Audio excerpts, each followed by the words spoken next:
Bonjour à Bonjour. tous, bonjour à tous, bienvenue à tous.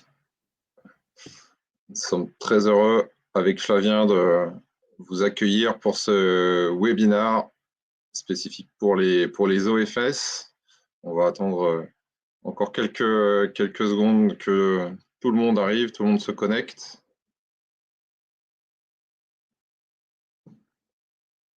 Alors, je vois que certains donc, ont déjà bien trouvé les zones pour pouvoir échanger avec nous.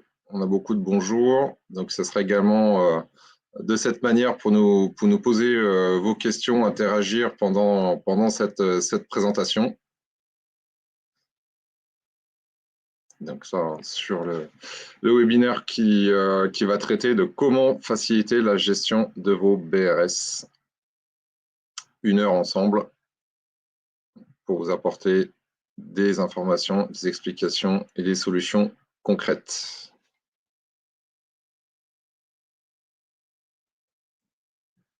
Alors, on va attendre encore quelques instants.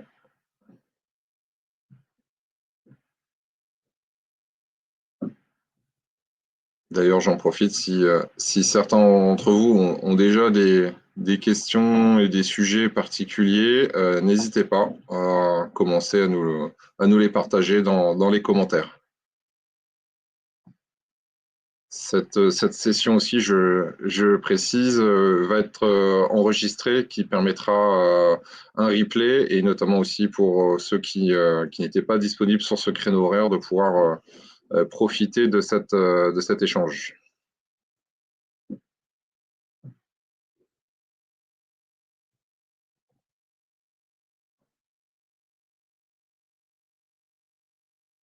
Ouais, je propose qu'on attende encore 30 secondes et après, avec Flavien, on démarre. Ouais, Flavien, ton micro. Oui, c'est comme quand souvent je vais en train de taper, c'est pour éviter que les gens entendent en train de taper.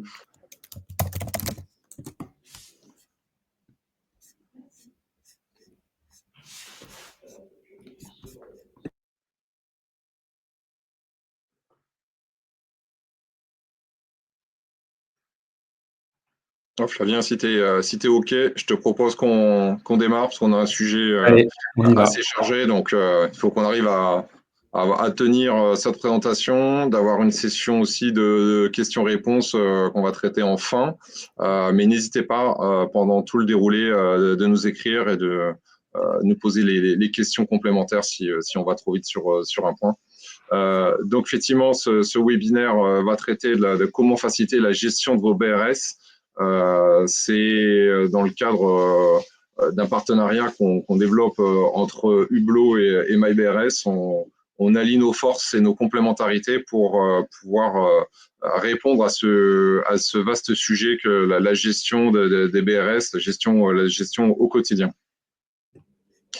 Un petit mot peut-être rapide, je garde la parole encore quelques instants. Donc moi, je suis Benoît Vuzic, je suis CEO et cofondateur de MyBRS.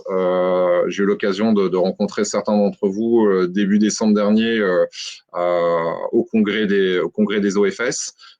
Donc nous, on s'inscrit dans l'écosystème uniquement sur la partie du BRS. On ne fait que ça, on est spécialisé dedans. Je dirais aussi pourquoi un petit peu plus loin. Et effectivement, on partage un certain nombre de visions communes avec Flavien et on s'est rapproché assez naturellement. Donc, je passe la parole, Flavien, pour te Et donc moi, je présenter. suis Flavien Breteau, je suis un des 2 cofondateurs d'Hublot. J'ai une cofondatrice qui s'appelle Agathe Machavoine. Et donc Hublot, c'est une société qu'on a lancée il y a 4 ans. Et peut-être pour présenter un peu plus Hublot, donc on a un logiciel en SaaS. SaaS, ça veut dire que c'est accessible par un navigateur Internet. On est en marque blanche, donc même si vous aimez le petit logo d'Hublot, il va disparaître pour que quand vous utilisiez Hublot, que ce soit vous ou les propriétaires, vous voyez uniquement votre marque. Et on se décline en 3 interfaces. Interface gestionnaire, interface locataire/propriétaire et interface pour réaliser, les états des lieux. Et Hublot, on est à l'origine un logiciel de gestion locative, mais qui, a commencé et va surtout accélérer à faire des évolutions pour pouvoir accompagner au mieux, les acteurs autour de l'accession sociale et bien évidemment du bail réel solidaire. Et peut-être pour un tout petit peu comprendre, la manière dont on se positionne, on essaye d'avoir 3 approches, dans le produit, mais également dans la société. La première, c'est d'essayer de travailler l'automatisation, c'est-à-dire de considérer que, notamment dans le cadre du bail réel solidaire, qui est un dispositif, qui va de plus en plus accélérer, il y a la nécessité immédiatement de réfléchir à cette, automatisation et donc on essaye de mettre en place, des choses qui évitent la double saisie, qui permettent d'aller plus vite. On est qu'au début, mais on essaye, d'y aller à fond. Deuxième élément, c'est qu'on positionne l'ergonomie comme un critère essentiel, c'est-à-dire de considérer que pour qu'on puisse pleinement utiliser un outil, pour également positionner de manière un peu différente un nouveau dispositif, bah, faut être dans les codes actuels. Et malheureusement, dans l'immobilier, la plupart des outils sont vraiment assez anciens, et je considère qu'Excel est un semi-outil, et donc on essaie d'avoir une approche qui permette de gagner du temps, mais aussi entre guillemets, d'avoir un peu plus de plaisir à utiliser ces outils avec des outils propres. Et le dernier point, c'est l'approche vis-à-vis de la donnée, mais également dans la conception du logiciel. C'est de considérer qu'en fait, vous ne devez pas être emprisonné dans vos données, vous devez avoir accès, que la donnée va être importante, qu'elle va devenir de plus en plus importante parce que vous allez vouloir l'utiliser de manière un peu plus profonde. Et donc, on essaye d'amener un outil qui permet de créer un écosystème d'acteurs et de solutions le plus libre possible et de vous permettre d'aller plus loin dans l'usage. Et très rapidement, Hublot, on est dans une phase relativement d'accélération. Donc on double ou on triple l'activité chaque année depuis notre début. On a, quelques, «beaux noms» entre guillemets. On va accompagner aussi bien, des bailleurs sociaux, des acteurs, publics, des acteurs, privés. On est d'ailleurs à prix coûtant pour les associations et fondations du logement accompagné. Donc si vous connaissez autour de vous des acteurs, d'hébergement d'urgence, foyer de jeunes travailleurs, bah, c'est avec plaisir, qu'on les accompagne. Et aujourd'hui, on a atteint un stade assez important pour une entreprise, en création. On a atteint l'équilibre financier et on est dans l'ordre de grandeur en gestion aujourd'hui d'un peu plus de 200 000 lots avec, des, typologies, assez différentes.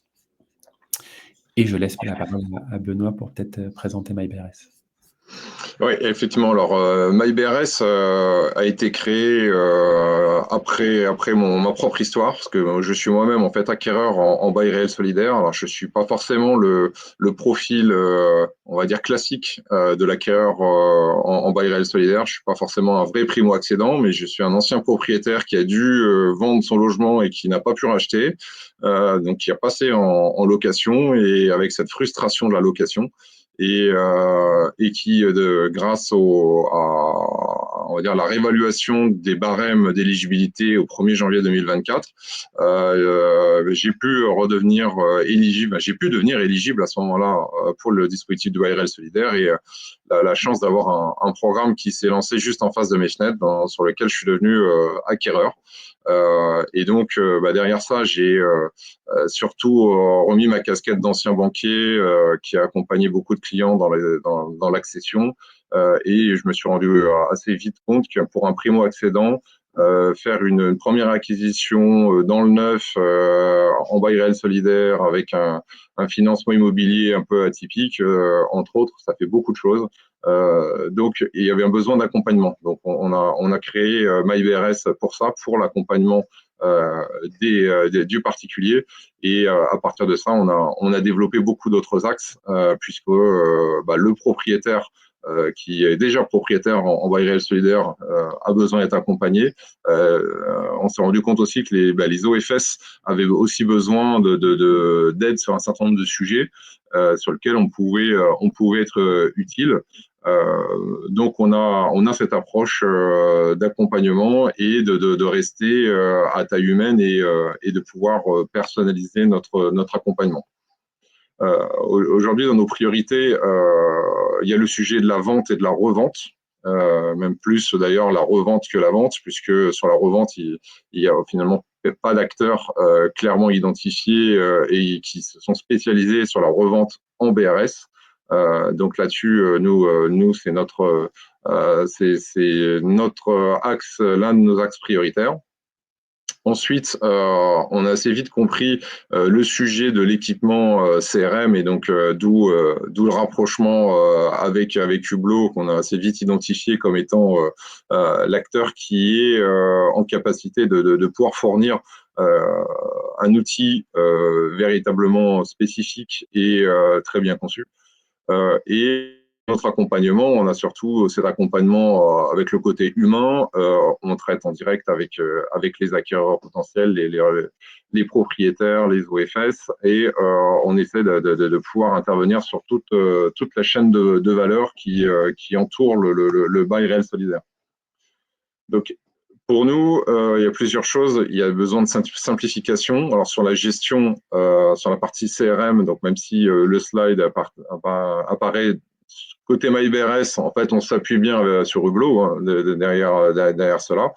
Donc ça, on va y revenir et surtout, Flavien va pouvoir vous montrer davantage de choses dans les slides.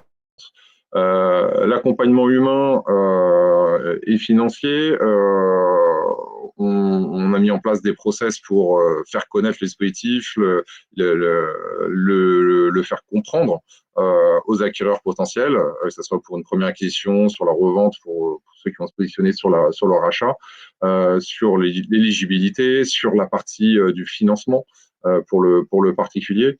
Donc tout ça pour faciliter et aider à fluidifier la gestion des BRS, que ce soit pour les propriétaires comme pour vous OFS, notamment pour éviter de se trouver dans les sujets de devoir acheter à un moment donné les droits réels parce qu'on ne trouve pas d'acquéreur en face. Donc nous, on s'inscrit dans la création de cet écosystème. On développe une communauté d'acquéreurs potentiels et la communauté aussi des propriétaires en BRS, puisque quelqu'un qui est devenu propriétaire aujourd'hui, c'est pas une fin en soi. Le dispositif va vivre, les personnes aussi vont vivre. Il va y avoir des changements de vie. Donc on veut pouvoir accompagner dans tout ce parcours. Et bien entendu, on veut s'inscrire comme un acteur fiable et de confiance dans cet écosystème. Donc pour simplifier et pour on va dire synthétiser, nous ce que l'on souhaite c'est pouvoir apporter des solutions qui simplifient votre quotidien, qui permet aussi de valoriser l'action des OFS, puisque parfois les primo-accédants peuvent se poser un certain nombre de questions, un certain nombre de remarques ou de contrariétés, par exemple dans la livraison du neuf avec quelques malfaçons qui peuvent être faites, qui est assez fréquent dans le neuf. On peut se trouver avec des propriétaires qui vont s'imaginer que ces malfaçons, c'est dû au BRS et ce n'est pas dû au neuf. Donc, on a aussi tout ce travail de valorisation que l'on fait. Le BRS n'est pas une sous-propriété. C'est une véritable propriété et donc ça, on souhaite contribuer et le valoriser. Et l'idée, c'est aussi de pouvoir avancer, collaborer et co-construire avec vous, avec les partenaires et comme nous, on le fait aujourd'hui naturellement avec Hublot.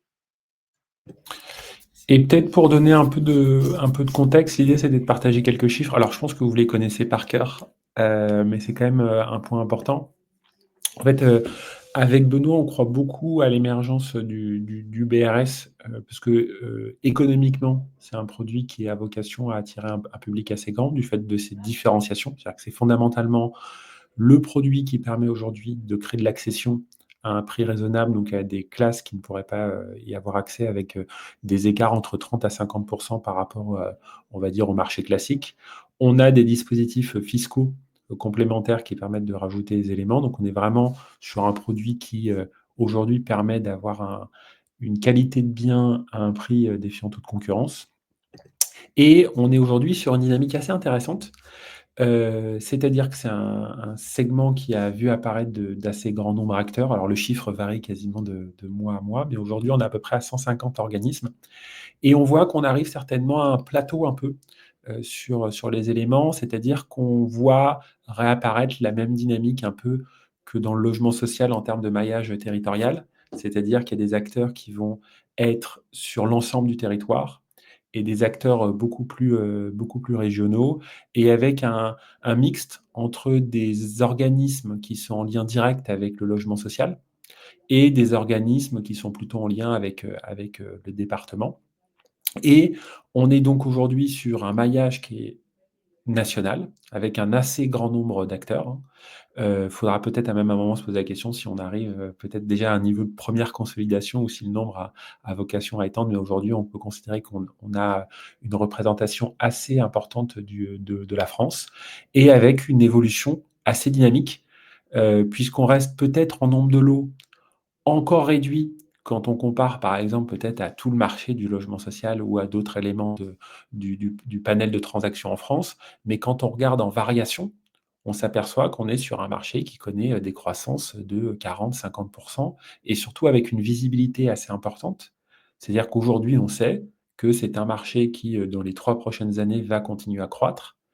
Et la question est pas de savoir si en fait, le marché, va perdurer, mais quelle place il va représenter. J'ai une conviction assez profonde que le BRS, va devenir un élément, heu, réel de part de marché dans la construction neuve en France. C'est vraiment un outil qui représente, un élément. Et ce qui va nous intéresser, c'est pour ça que ça m'intéressait aussi beaucoup d'échanger assez tôt avec Benoît, c'est comment va vivre ce produit? Parce que là encore, on a vécu une phase de mise en place, une phase de lancement, et là, en fait, pour arriver à déterminer si, ce produit-là va connaître un succès encore plus important, c'est, est-ce que sa gestion et les reventes, sont bien faites? C'est pour ça que côté Hublot, on se positionne, fortement sur cet aspect gestion, parce qu'en fait, si ça grossit, il faut pouvoir arriver à le gérer. Et ce qui est intéressant, c'est d'arriver à créer un écosystème autour pour permettre, en fait, d'avoir un cycle de vie, complet. Et donc l'idée de ce webinaire, c'est aussi de partager avec vous, comment se déroule un peu ce cycle de vie. Très rapidement, comme je vous le montrais, c'est que clairement, on est aujourd'hui sur, un dispositif qui devient, complètement national, avec de plus en plus de projets dans l'ensemble des régions. Et comme je vous le mentionnais, on a déjà vu des éléments de croissance entre 2023 et 2024, mais le «meilleur» entre guillemets est arrivé avec aujourd'hui énormément de projets, prévus à un horizon 2028. Bon, alors on est dans la construction neuve, donc il peut y a toujours avoir un peu un décalage, mais on est sur une dynamique, aujourd'hui assez forte. Et évidemment, le contexte, politique et économique, laisse des incertitudes sur le rythme futur, mais c'est assez clair qu'aujourd'hui, on est arrivé à un produit qui atteint une certaine maturité. Heu, un des points peut-être en introduction, c'est que c'est un marché qui connaît donc une forte croissance, mais qui aujourd'hui ne dispose pas d'outils adaptés. C'est-à-dire qu'en fait, on est aujourd'hui sur quelque chose où les volumes deviennent importants. On est sur un produit qui est «très complexe» entre guillemets, qui est en tout cas très professionnel, et il y a pas d'outils métiers associés. Il y a aussi une relative accompagnement, professionnel.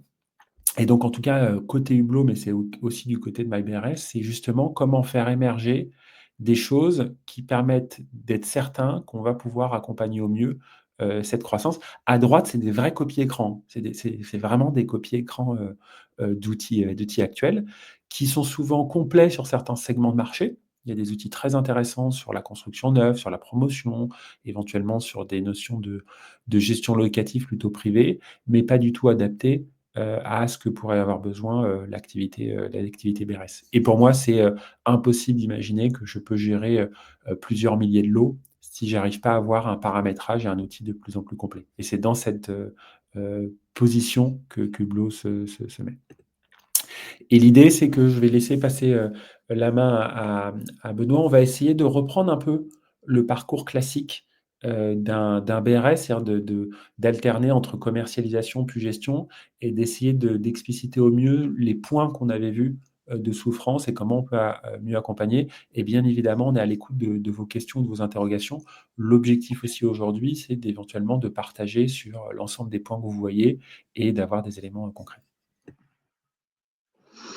Ouais, effectivement, Flavien. Alors, le sujet de la revente, on en parle, on en parle, enfin, on commence à en parler de plus en plus et on sait que les OFS en parlent de plus en plus, que quasiment tous ont déjà été concernés par des premières reventes, même si on est beaucoup sur le neuf, on se rend compte que les projets de vie des personnes parfois changent beaucoup plus rapidement qu'on pouvait l'imaginer.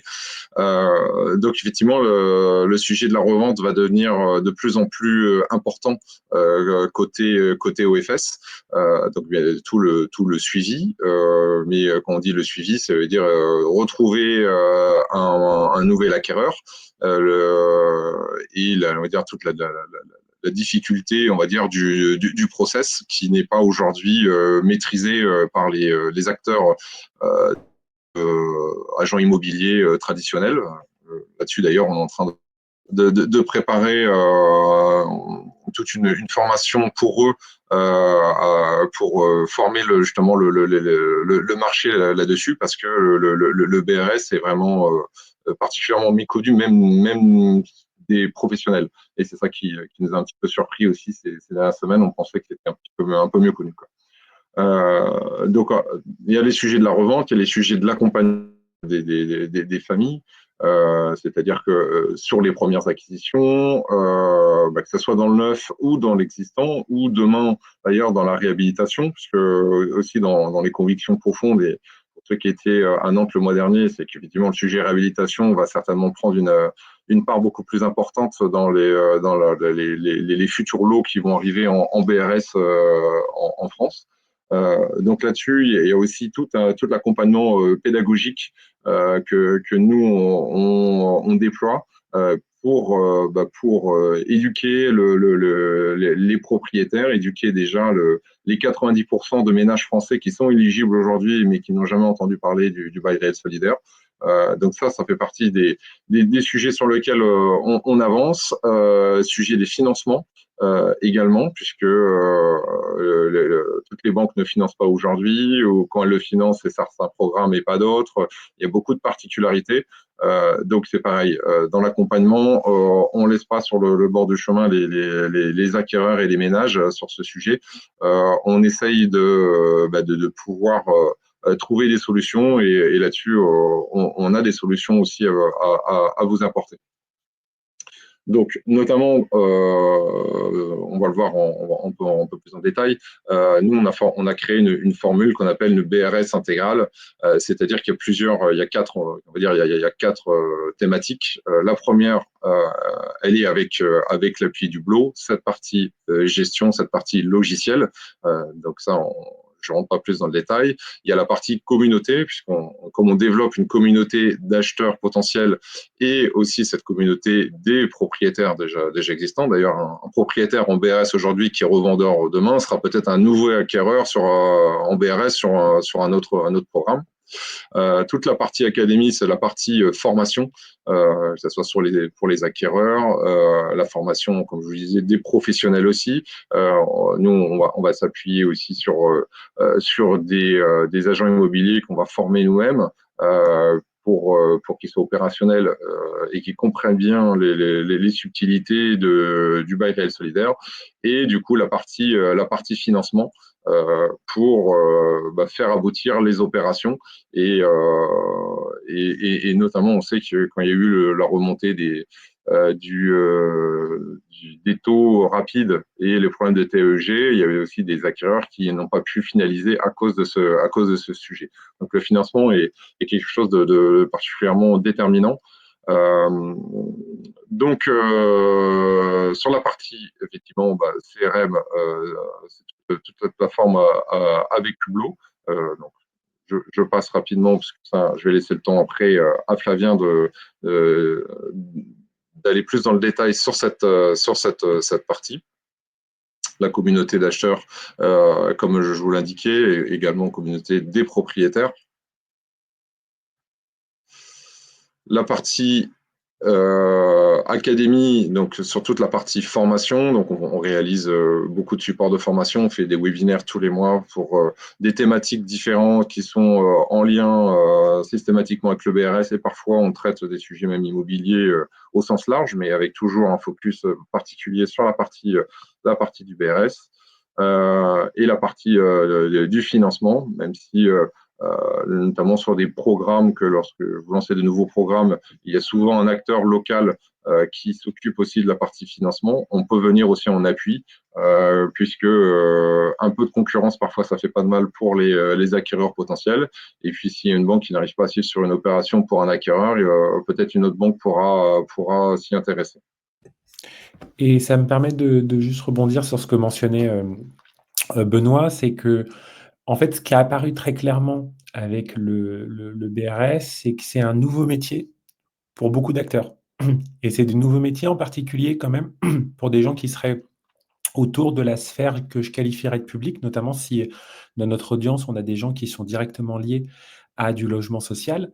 Bah, en fait, faire du PRS, c'est complètement différent du cas classique avec des autres éléments et bah, comme dans tout, bah, l'aspect humain est hyper important et donc d'avoir la formation, les bonnes pratiques, c'est aussi indispensable que d'avoir, le meilleur produit et donc qu'on parle de MyBRS ou d'autres éléments, c'est vrai qu'on a constaté que pour arriver à certainement, accélérer ou améliorer, bah, il y a tout un travail de formation, de process pour en fait arriver à, proposer quelque chose qui est, aussi à encore, hem éduquer dans le grand public. C'est encore un produit inconnu.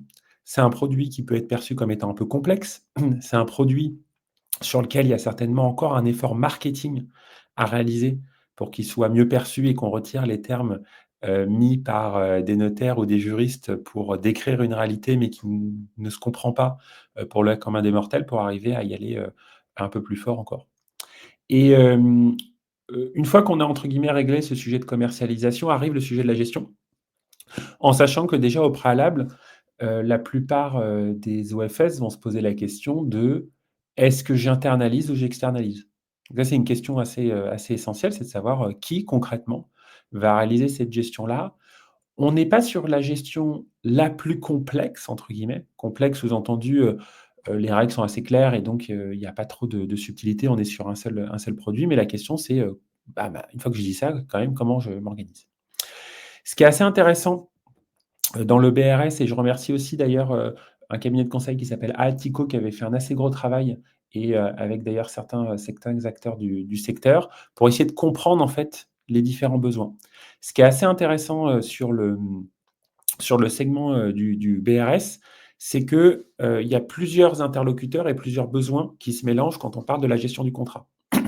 Il y a une gestion du contrat qui arrive assez tôt, qui arrive justement dans cette phase de commercialisation, qui est, en haut à gauche, la brique que vous voyez, où en fait, un des points qu'on voit, c'est qu'il y a un besoin de stockage d'informations et de lien avec des parties externes. Donc les parties externes peuvent être par exemple des promoteurs dans cette vraie logique, de livraison de programmes, mais également des liens externes avec des notaires qui sont souvent bien positionnés. Vous avez juste en dessous de cette brique un peu commercialisation, ce que j'appellerais le cœur de réacteur. Le cœur de réacteur, c'est en fait l'émission, de la quittance, entre guillemets «de la facture», notamment, mensuelle, avec aussi cette notion de stockage de l'information jusqu'à, la revente, de l'entrée à la revente. Cette brique-là est assez proche, évidemment, d'une gestion locative traditionnelle, mais évidemment, sinon ce serait trop simple, avec certaines subtilités et ensuite, on va avoir des liens qui sont en lien plutôt au montage d'opérations. Montage d'opérations et également suivi financier. Et là, en fait, aujourd'hui, chez la plupart des acteurs, on part plutôt soit d'Excel, soit de briques inadaptées. Et l'approche du Hublot, c'est bien évidemment, d'être en capacité d'accompagner sur l'ensemble de ces briques-là, mais avec comme point de départ, d'amener, la partie, surtout, gestion locative, qui est celle, qui, on va dire est sur les éléments du quotidien et avec évidemment cette brique-là qui peuvent être faits soit avec une utilisation soit directe des OFS, soit de manière indirecte, c'est-à-dire au travers de l'utilisation que pourra avoir un cabinet de gestion locative qui s'occuperait de cette partie des contrats. Un des points très importants qu'on a nous un peu en retour d'expérience, c'est d'arriver à faire en sorte de proposer un onboarding de la plateforme. Pourquoi je mentionne ça? C'est que vous internalisiez ou que vous externalisez, c'est quand même un nouveau métier. C'est-à-dire que c'est quand même des petites subtilités. Il y a pas mal de termes qui varie. Et donc, un des objectifs, c'est d'arriver à amener une dimension où on essaye d'avoir un accompagnement assez fort. Si je rentre un peu plus dans le produit, et ce qu'on a essayé d'amener avec Hublot, c'est d'amener un outil qui vous permet de centraliser les éléments patrimoine avec des choses un peu sympas, c'est-à-dire de pouvoir vraiment, si vous le souhaitez, décrire le mieux votre patrimoine et de le retrouver avec toujours cette phase de création. Et avec, dans démarche de produit, d'essayer de trouver un élément où on acte beaucoup la mutualisation, c'est-à-dire essayer de réfléchir à comment, au travers d'un paramétrage, je peux obtenir une personnalisation, mais je ne me retrouve pas non plus à essayer de décrire une situation qui est présente que dans les Yvelines et qui ne serait pas présente dans le reste de la France, qui ne serait pas logique dans une logique de gestion un peu mutualisée. Un des autres éléments qu'on amène, c'est cette logique de résidence/propriétaire, donc toujours avec cette subtilité de savoir quel est le statut, mais d'avoir comme nécessité un équivalent d'un CRM, donc un équivalent d'une base de centralisation d'informations, puisque c'est quelque chose qui va être hyper important pour le suivi. Et donc, il y a un besoin d'avoir cette gestion-là de la base. Donc, une première base patrimoine, une base qu'on peut appliquer occupant, résident, locataire, propriétaire. Les noms, les mots ont de l'importance, mais c'est juste pour expliquer que c'est une base d'information sur les personnes occupant l'espace. Vous allez avoir cette logique de dossier de location, c'est-à-dire d'identifier les dossiers qui ont été créés et d'avoir des éléments de suivi. Il y a un exemple qu'on avait loupé au début, qu'on est en train de mettre en place et qui, à mon avis, peut être très utile. On travaille beaucoup aujourd'hui pour arriver à permettre aux clients de choisir le nommage de leur dossier. Ça paraît bête, mais quand vous allez atteindre un certain volume, cette capacité de classification en disant, bah, chez moi, c'est nom du programme, nom de la ville, nom du propriétaire et l'âge de naissance de ma fille ou j'en sais rien, et ça s'incrémente, bah, ça vous permet de retrouver plus facilement, d'avoir une méthode de classification. Et ça, c'est assez clé. C'est assez clé aussi parce que je le répète vraiment tous les jours, j'aime beaucoup Hublot, mais ça reste un outil et je pense qu'en fait, l'outil résoudra jamais tous les sujets. Surtout, il n'y a pas un seul outil qui est miraculeux, qui fait tous les éléments. Et donc, dans la conception d'Hublot et dans notre démarche, on réfléchit toujours en disant que la donnée qu'on met dans Hublot, elle va servir autre part. Et donc, d'avoir toujours cette capacité de gestion des références, de liens, c'est quelque chose d'hyper important. Donc, je dis ça, c'est que par exemple, il va y avoir de plus en plus des besoins autour de la comptabilité, du suivi financier, bah, d'avoir une capacité où le nommage des dossiers de location ou des dossiers est la même que dans l'outil comptable, c'est hyper important en traçabilité de l'information. Et enfin, évidemment, l'objectif fondamental, en tout cas dans la première phase du Hublot, c'est d'arriver à automatiser la facturation. Donc d'avoir cette capacité toujours de suivi, mais surtout d'automatisation pour être certain que j'envoie correctement, que ça s'ajuste correctement, etc. au sein d'un outil. Comme vous le voyez, hein, c'est des vrais écrans et je pourrais vous faire une démo. On essaye d'être ergonomique. On a plein de défauts, on a encore pas mal de choses à améliorer et on serait ravis en plus de le faire avec le maximum d'acteurs pour essayer de faire quelque chose d'intelligent.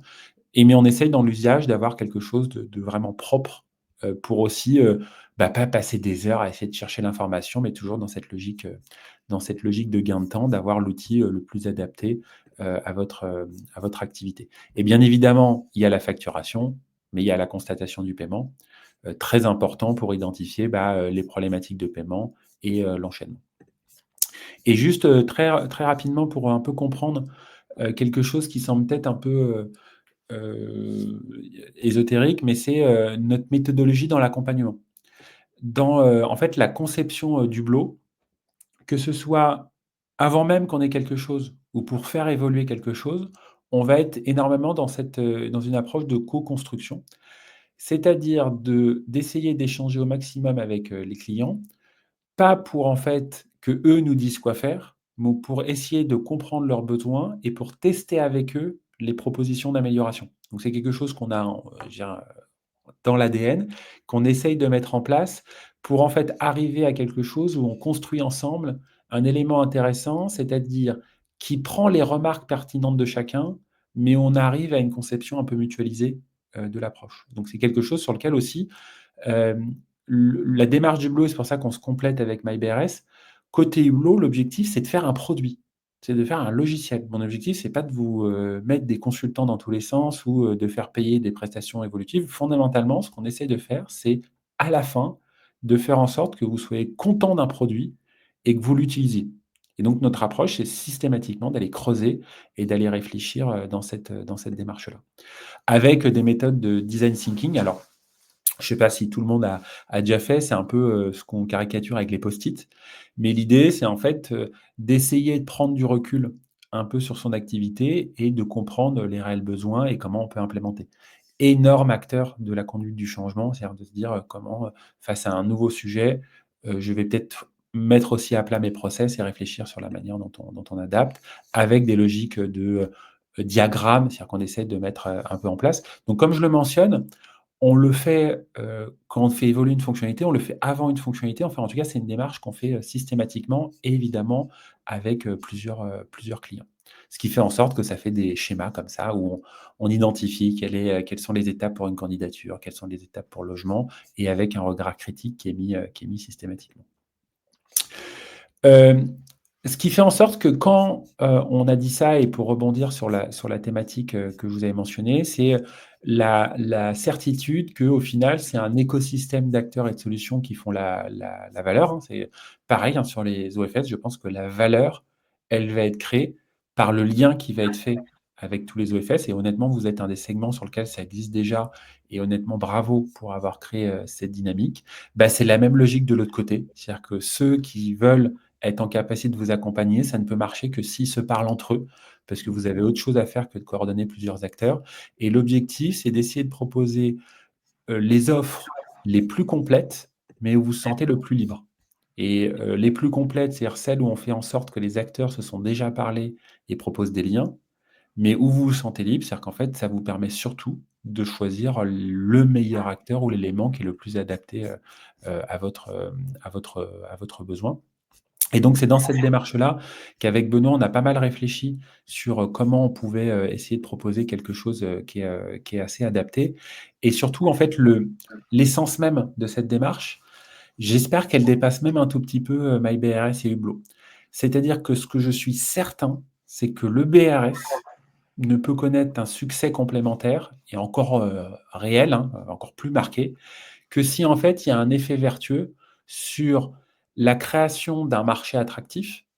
Le produit, il est connu, les gens en parlent, c'est simple dans l'utilisation, donc ça crée une croissance. Ça ne peut marcher que si on mutualise les efforts. C'est-à-dire qu'en fait, il y a des choses, on un nouveau produit est créé, il faut créer une communauté autour de ce produit-là, bah, donc il faut partager, hein.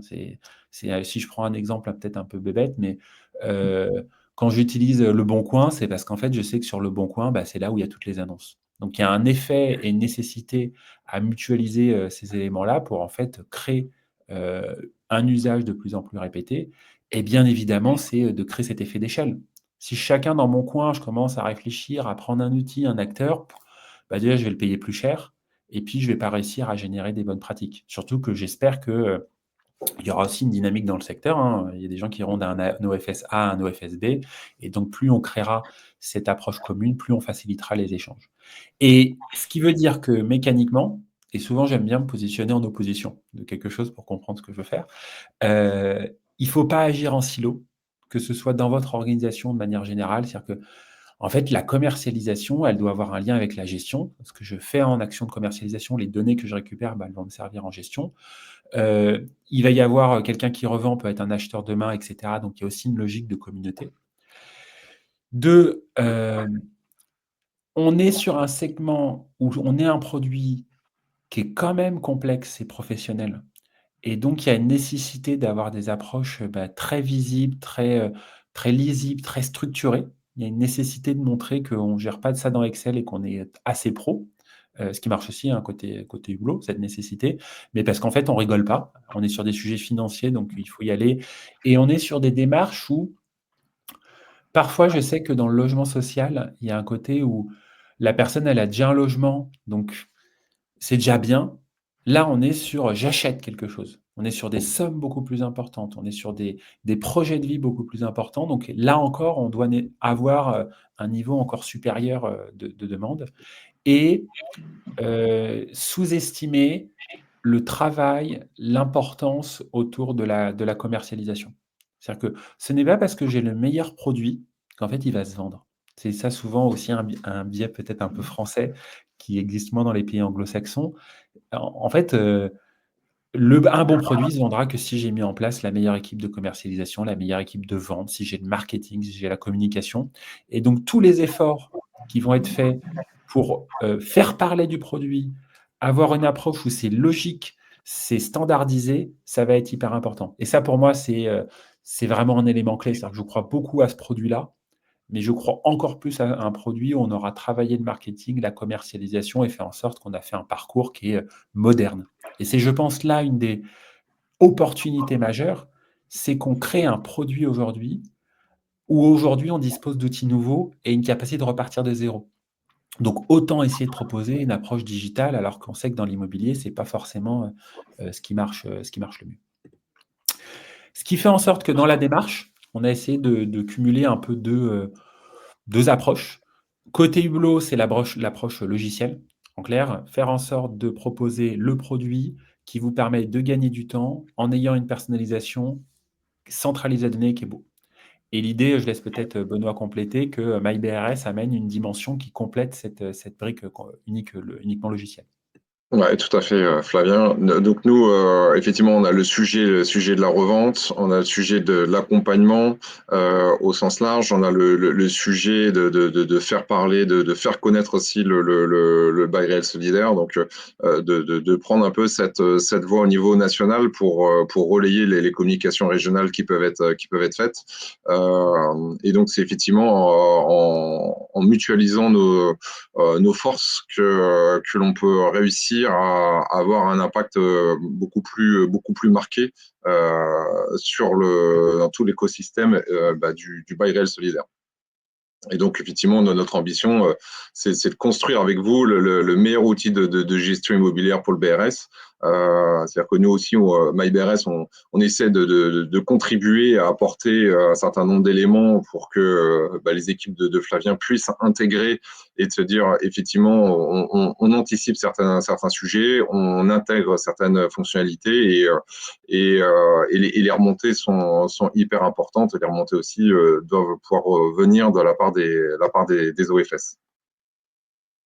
Et évidemment, l'idée, c'est de parler sous-sous, hein, entre guillemets, c'est-à-dire dire, une fois qu'on a dit ça en termes de belles promesses, quel est l'intérêt pour vous d'avoir des approches un peu communes? Le premier grand intérêt, c'est de diminuer le coût d'un point de vue un peu gestion de projet. C'est-à-dire qu'en fait, si vous êtes plusieurs à faire la même demande, ça veut dire qu'il y a une partage des coûts. C'est-à-dire que soit vous dites, c'est à l'éditeur de la réaliser, soit c'est partagé, soit éventuellement vous prenez tout en charge, mais ça vous permet d'avoir quelque chose où, sur les demandes les plus logiques, vous ne vous retrouvez pas avec à tout payer, et donc d'avoir une capacité d'évolution assez importante. Et évidemment, dans la démarche maintenant aussi concrète, c'est que on a essayé de faire en sorte de créer quelque chose qui va dans un accompagnement, cette fois-ci plus qualitatif. L'objectif, c'est d'essayer de faire en sorte, un peu comme ce premier webinaire qu'on a fait ensemble, d'avoir des choses sur lesquelles on peut amener de la connaissance métier réciproque et d'aller un peu plus loin. C'est-à-dire quoi concrètement? De se dire qu'on peut avoir un suivi beaucoup plus marqué pour voir comment on peut faire évoluer le produit, que ce soit dans la conception, dans le test, d'avoir des choses sur lesquelles ça va plus vite quand on est à plusieurs pour faire avancer quelque chose, et évidemment d'avoir une offre tarifaire négociée et un contenu un peu plus dédié. Ce qui fait en sorte que, par exemple, si je me focalise sur Hublot, Hublot, le modèle économique de base, il est assez simple, c'est j'ai un coût de mise en place et j'ai un abonnement. Et le coût de mise en place inclut bien évidemment la formation à la plateforme et l'accompagnement. Et habituellement, on est sur des coûts de mise en place de plusieurs milliers d'euros. Dans l'approche où on a une mutualisation, en fait, on divise par deux ce coût de mise en place. Et même logique pour l'abonnement, où on a un abonnement qui commence à 5 euros. L'objectif avec cette offre groupée, c'est de passer à 2,5 euros. Donc la démarche qu'on essaye d'amener, c'est d'essayer de créer un alignement des intérêts, c'est-à-dire de faire en sorte que on a intérêt à faire grandir les acteurs et à avoir de plus en plus d'acteurs de notre côté pour faire aussi évoluer le produit. Et on essaye d'amener assez tôt une démarche économique pour qu'à la fin, vous ayez aussi un modèle qui ne vous coûte pas trop cher et surtout sur lequel vous avez une grande lisibilité dans l'évolution. C'est-à-dire de ne pas se retrouver avec quelque chose où j'ai un risque et de voir dès le début ces éléments de mutualisation. Peut-être, Benoît, je te laisse Ouais, parler un peu et plus de reste. ouais, Flavien, merci. Et donc, en complément effectivement de cette offre que Flavien vient de vous évoquer, côté MyBRS, on vient aussi proposer une offre qui est complémentaire, qui permet en fonction de différentes formules, de venir compléter par la partie effectivement de la partie CRM logiciel, la partie formation, la partie communauté et la partie financement. Donc dans ces offres, là comme vous pouvez le voir, on a une tarification qui est classique, ce qui en fonction des abonnements, l'abonnement essentiel qui va être à 200 € par mois hors taxe, 400 pour la partie ce qu'on appelle abonnement pro, et le premium à 800 € par mois hors taxe. Là, dans cette approche, aujourd'hui, on est plutôt de se dire avoir avec nous des OFS qui sont en bêta-test, pareil, à un coût divisé par 2, le temps de pouvoir faire monter les différents services, de les rendre les plus pertinents, les plus efficaces possibles, et puis de co-construire dans le même état d'esprit que Flavien vous évoquait, pour développer aussi des nouveaux services demain, parce qu'il y a certainement des choses aussi qu'on n'a pas encore découvert dans le BRS ou suffisamment perçu, mais il y a aussi des choses. Le BRS est un produit qui est jeune, qui vit, qui va évoluer, et on veut s'inscrire dans cette démarche et d'avoir avec nous des OFS qui co-construisent cette offre. Bon, je vais passer un peu rapidement parce qu'il y a effectivement un certain nombre de bonus, mais comme je vois que l'heure tourne et que je voudrais qu'on… Ah ben non, c'est bon, on arrive à la partie conclusion. Qu'on puisse quand même garder ce temps d'échange avec vous. Et Flavien, je te peut-être laisse sur la commencer. conclusion, il Ouais. y a quelques éléments de redite, mais vraiment la nécessité d'arriver à créer une dynamique pour que collectivement, on arrive à élargir la connaissance du produit, c'est-à-dire faire en sorte que collectivement, on amène les mots-clés qui permettent de comprendre comment ça fonctionne, d'arriver collectivement aussi à arriver à un certain volume, c'est-à-dire que le produit est connu, donc il est utilisé, et comme je l'ai mentionné, une vraie mutualisation des éléments. Et après, à titre personnel, mais aussi professionnel, moi, je constate que c'est un produit qui est en constante évolution et sur lequel, il y a encore des interrogations, sur lequel on se positionne, c'est-à-dire en termes de réflexion et sur lequel on est toujours aussi intéressé d'échanger avec vous. Ce qui est hyper intéressant, c'est de voir l'évolution, de ce segment-là où on était basé sur de la construction neuve et on sait qu'aujourd'hui, il y a un énorme enjeu de réhabilitation et donc c'est de savoir comment ce produit peut peut-être participer à l'énorme enjeu qu'a la France sur les enjeux de réhabilitation, que ce soit de rénovation énergétique, mais de manière complémentaire, notamment sur les zones tendues, c'est la réification du foncier. Donc, comment j'arrive à proposer de plus en plus d'accession sociale alors qu'il y a de moins en moins de foncier disponible, en tout cas à des prix raisonnables. Et après, il y a la démarche, comme je l'ai mentionné, d'uniformisation qui peut passer sur les baux. C'est-à-dire qu'en fait, on voit aujourd'hui que ça a été un produit qui a été une vraie innovation juridique, mais qu'après cette phase d'innovation, il faut passer à une sorte d'industrialisation et d'avoir des choses beaucoup plus communes, beaucoup plus que, si je vais utiliser un anglicisme, market practice, pour être certain d'y arriver. Et tout dernier point, comme je l'ai mentionné, il me semble que la commercialisation est un enjeu assez majeur dans la réussite du projet. Bah, se pose tout de suite la question de la plateforme commune. Et pour ceux qui seraient dans le logement social, c'est un peu comme le projet qu'a Action Logement et qui a déjà mis en place, qui s'appelle Aline, qui est une mutualisation des informations et de la diffusion.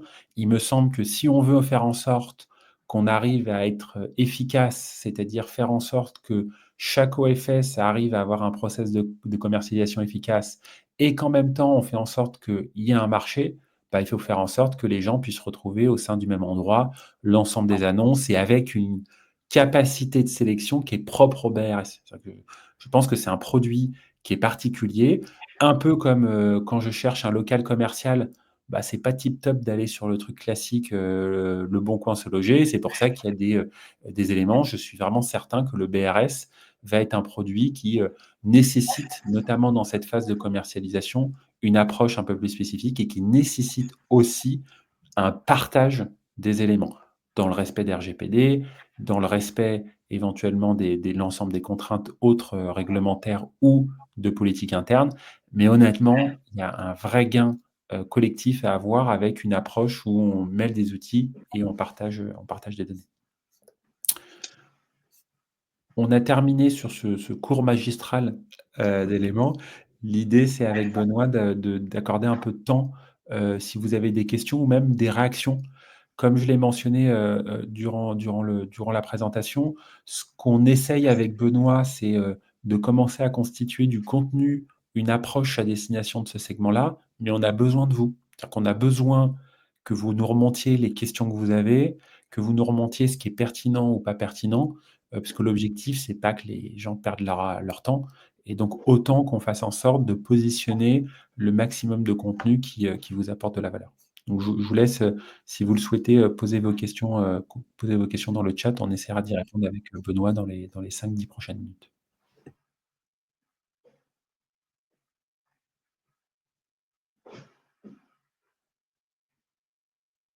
Après, ça peut être des réactions, hein. Ça peut être, par exemple, quel logo vous préférez entre Hublot et MyBRS.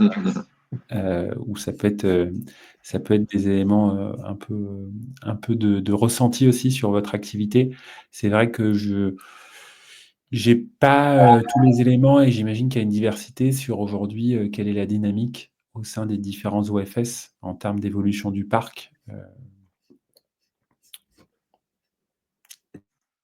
Voilà. Tiens, on a une question qui vient d'arriver de Frédéric. La complexité d'un acte de BRS est à ce stade du déploiement après sa phase expérimentale, totalement déconnectée des possibilités de compréhension par des acquéreurs preneurs de niveau de formation minimal. Est-ce qu'il y a une suite, peut-être? Je pense que peut-être moi, Frédéric a raison, c'est-à-dire que le produit a nécessité un vrai travail de réflexion et de border la partie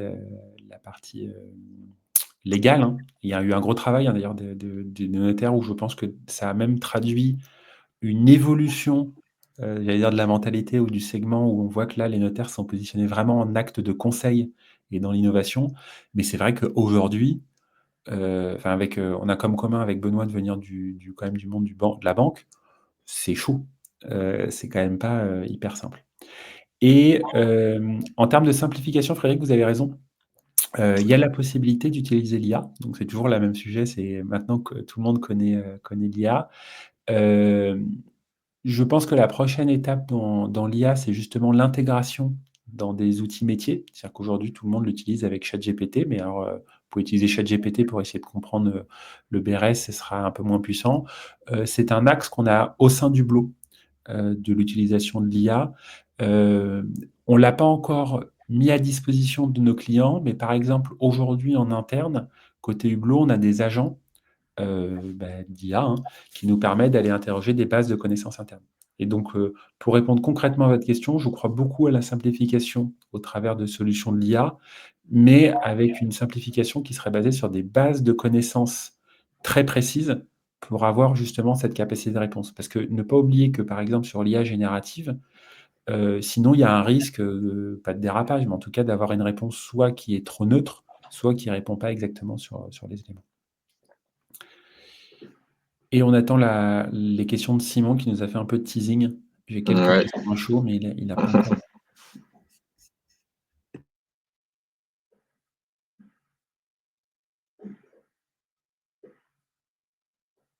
Voilà, donc ça arrive. Pouvez-vous revenir sur l'intérêt de la base patrimoine, facturation de la redevance? Avez-vous un retour d'expérience sur la redevance opérateur, notamment avec des promoteurs? Alors, donc l'intérêt de la base patrimoine, elle est multiple. En fait, la base patrimoine, elle va permettre d'avoir une visualisation éventuellement des éléments techniques qui peuvent avoir lieu. Donc, je sais qu'on raisonne beaucoup sur de la livraison neuve, mais en fait, de savoir ce qu'a eu comme intervention, ça peut être très utile notamment dans les différentes phases et en attendant que la personne soit pleinement propriétaire, et encore plus si on est sur des thématiques de réhabilitation.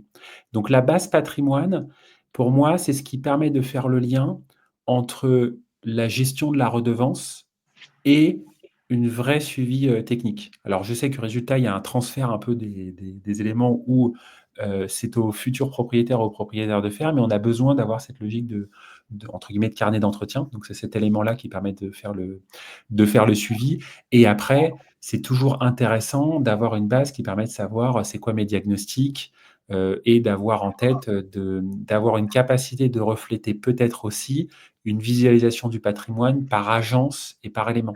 Donc, ça permet de compléter aussi cette information-là. Et tout dernier point, on a conçu une base patrimoine qui permet aussi de répliquer éventuellement la manière dont vous mettez à disposition. C'est-à-dire que vous allez avoir des acteurs qui vont réceptionner une résidence en entier, mais ça peut être des maisons, ça peut être des éléments, et donc ça vous permet aussi d'avoir un outil qui vous permet d'avoir vraiment une visualisation du patrimoine qui correspond à votre stratégie ou en tout cas votre positionnement. Et on a des retours d'expérience sur la facturation au sens large du terme. On n'a pas encore côté Hublot la plateforme promoteur, c'est-à-dire le fait de pouvoir récupérer les informations du promoteur, notamment dans la phase de commercialisation. Ce qu'on a constaté sur le retour d'expérience sur la facturation, c'est que ça se passe plutôt bien. Par contre, on avait par exemple, cette fois-ci à destination du propriétaire, sous-estimé la quote-part qui est faite en prélèvement. C'est un segment où la manière dont est payée la redevance côté propriétaire, c'est sur les prélèvements, et là, on était assez faible. Et ce qu'on a constaté, c'est qu'il y a une assez des grande diversité de la méthode de calcul de la redevance. Alors, diversité relative, hein, mais basée sur du variable ou autre, sur les indices de révision. Et donc, un peu à l'instar de ce qu'on a mentionné sur la partie juridique de l'acte de BRS, et ben sur la partie redevance, on a des approches qui peuvent être relativement diversifiées. On va voir encore quelques secondes si on a une dernière question qui nous arrive. Sinon, on s'approche de la fin de cette session. Vous pouvez bien sûr nous recontacter et on est à votre disposition. Et en tout cas, on vous remercie pour votre participation, votre écoute, vos interventions. On est à disposition avec Flavien pour aller plus loin, pour creuser un peu plus en détail, puisque effectivement, 1 heure, finalement, ça passe assez vite par rapport à tout ce qu'on avait à vous partager. Donc, l'idée, c'est de pas d'en rester là, c'est d'aller plus loin avec vous maintenant. Donc, on attend encore quelques secondes, mais Et vraiment, j'insiste sur le fait qu'on essaye d'amener une démarche un peu collective, hein. Je sais que c'est déjà présent, et d'essayer d'amener une démarche de contenu. Et donc, n'hésitez pas à nous contacter, Benoît ou moi, ou les deux, hein, pour aussi faire un retour, éventuellement pour indiquer qu'est-ce que vous souhaiteriez en sujet complémentaire. Là, on a fait volontairement une approche un peu globale pour un peu présenter les éléments. Certainement que les étapes suivantes, c'est d'aller de manière un peu plus précise, d'aller plus loin dans des retours d'expérience. Donc vraiment, n'hésitez pas à nous solliciter pour nous demander soit des retours d'expérience en off, soit pour nous indiquer que ça pourrait être intéressant d'organiser un webinar sur tel sujet. J'ai tendance à imaginer que si c'est intéressant pour une personne, ça l'est certainement pour largement d'autres OFS.